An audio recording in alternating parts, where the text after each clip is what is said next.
لاعبو كرة قدم في تحدي عجلة الحظ. لنبدأ الفرونت مان الموسم الثاني. لكن أين هو إيدن هازارد؟ لقد خرج من ريال مدريد وأكل براز.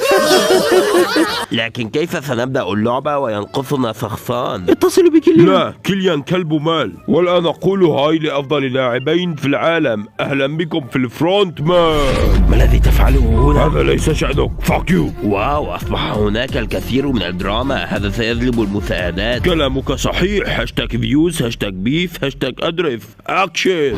ليونيل ميسي، انطلق. لما أنت برمتها؟ أنا آسف ليونيل، فقط كنت أريد مساعدتك. لنرى ما الحكم الذي ستختاره عجلة الحظ لميسي. ديك بيك. ماذا تعني بديك بيك؟ تعني بأن ترسل صورة لأي شخص تعرفه وتكتب عليها أنا غبي. أوه، كيف سأفعل هذا؟ صورة ليونيل مكتوب عليها هذا غبي. دعنا نفتحها. لماذا ليونيل يرسل لي صورة لكريستيانو رونالدو؟ لقد استطعت مراوغتي أيها البرغوث. تيمو فيرنر.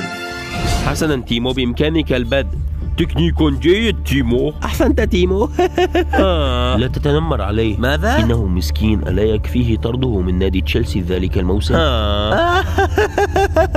عجلة الحظ سوف تختار قصة ثار؟ لا، بل ركلة. تيمو، سنأخذك إلى ملعب كرة قدم، ولكن عليك أن تسجل هدفا واحد في المرمى. إيسي بيسي. ولكن الأمر أصعب مما تتخيل. ولكن هذه مجرد مرمى عادية وكرة عادية. حسنا. أعني أنه ليس هناك أي داعي بأن تذهبوا وتدعوني هنا. سأسجل وأذهب معكم. حسنا، هيا سجل الهدف، نحن ننتظرك. أوكي.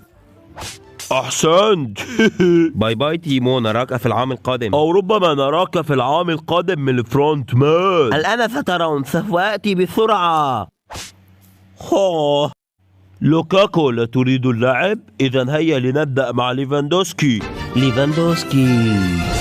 جو. الحكم الذي ستختاره عجلة الحظ لليفاندوسكي هو ميك أب، يعني مكياج. هذا للنساء. روبرت، عليك أن تضع ميك أب على وجهك طيلة الفيديو.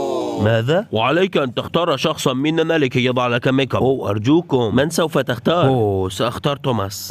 أنا أثق بك توماس. ميسي قال ميك اب ولم يقل أن ترسم باكس باني. لكن هذه أجمل. إذا لماذا الجميع يبحث؟ لأنني رسمت صورة كريستيانو على جبينك. ماذا؟ نيمار. جو. الحكم الذي ستختاره عجلة الحظ لنيمار هو أرسل للكول. نيمار، اختار لاعبا من الفرونت مان لكي يرسل رسالة على جهات اتصالك. مقالب هاتفية مرة أخرى. ما رأيك باختيار صلاح مجددا؟ لا، لأنه في آخر مرة اخترت بها صلاح لقد اتصل بأختي وطلب أن يراها بلا ملابس. من سوف تختار؟ ليونيل، أرجوك كن لطيفا ليونيل. حسنا، سأحاول. بمن نتصل مو؟ ماذا؟ اتصل بأم نيمار.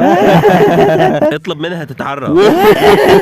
يلا. لما فعلت هذا؟ لويس سواريز. جو. لنرى ما الحكم الذي ستختاره عجلة الحظ. قصيدة؟ لويس، عليك أن تؤلف قصيدة. ماذا؟ هو يكتب قصيدة وأنا يتم اللعب في جهات اتصالي؟ الحياة صعبة نيمار، الحياة صعبة. لا. من هذا؟ والدتي. ماذا تريد؟ تقول لي ما خطبك يا بني أنت وكيليان؟ لماذا تطلبون مني صورة وأنا متعرية؟ حسنا، هيا بنا نبدأ. بعض الأطقم حمراء وبعض الأطقم زرقاء، ولكن الاثنان مع بعض هم الأجمل. ليو، اشتقت إليك كثيرا. مبروك عليك لوي، نجحت في القصيدة وأثبتت نفسك كلبا لميسي. كريستيانو رونالدو. جو. عجلة الحظ سوف تختار بث مباشر. إن هذا أفضل من حكمي بكثير. شيت. من هذا؟ إنه أبي. What the fuck؟ هذه فضيحة كبيرة. كريستيانو، عليك أن تبدأ بثا مباشرا على انستغرام. لست موافق. لكن ما المشكلة؟ إن فتحت بثا مباشر سيكون البث المباشر وأنت في الحمام. مرحبا وأهلا بكم في بثي المباشر. اليوم سوف أقضي حاجتي وأنا في الحمام. شكرا على المشاهدة. لي من طلب مني هذا. ماذا؟ كل حساباتي على السوشيال ميديا تم إغلاقها. شكرا جزيلا يا أصدقاء. لكن من صاحب فكرة أن نعمل بثا مباشرا في الحمام؟ ليو، ما رأيك بأن نجعل أحدهم يصور بثا مباشرا في الحمام؟ توماس مولر. انطلق. أعني حرك العجلة يا أحمق. كنت أمزح. عجلة الحظ سوف تختار البحث عن ماذا؟ عليك أن تعطينا هاتفا ونحن نرى ما الذي تبحث عنه في جوجل. سحقا.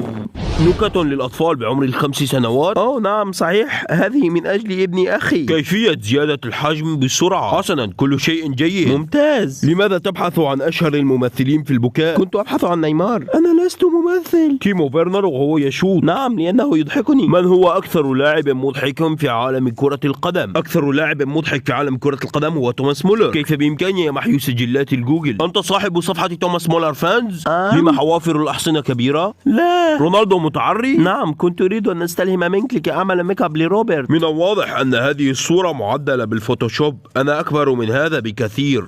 دروس لتعلم الفوتوشوب. بحثت عن هذا بالخطأ. دروس فوتوشوب للمبتدئين. صحيح. أخت نيمار متعرية. ماذا؟ لكن والدة نيمار متعرية. ماذا؟ لكن والد نيمار متعري. ماذا؟ لكن هذا البحث فقط لليوم ورأيت بما فيه الكفاية. التالي إيرلينغ هالاند.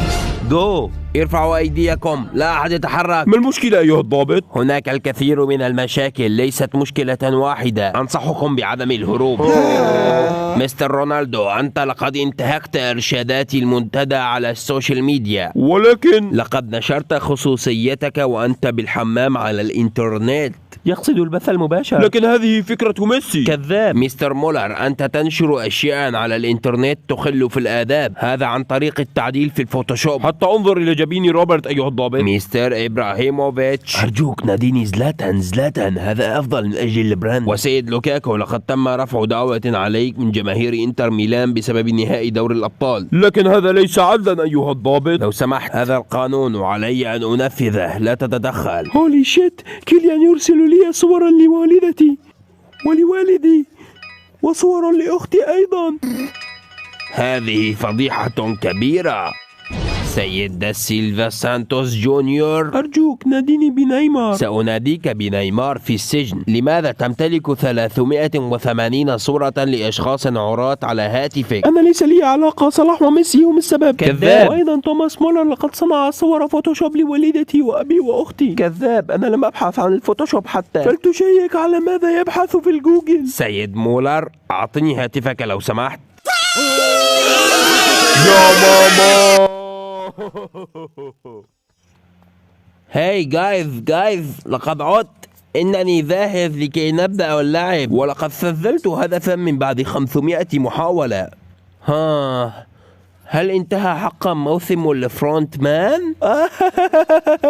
طريف جدا. اشتركوا في القناة لكي تروا حلقات أكثر من الفرونت مان. وإن كنتم من جماهيري أنا كريستيانو رونالدو، فلنوصل هذه الحلقة 10,000 لايك. ولا تنسوا طبعا تفعيل جرس التنبيهات. سيد رونالدو، اصمت بليز، لن يوصلوا الحلقة 10,000 لايك. لا أيها الضابط، بل سيوصلوها. إلى اللقاء.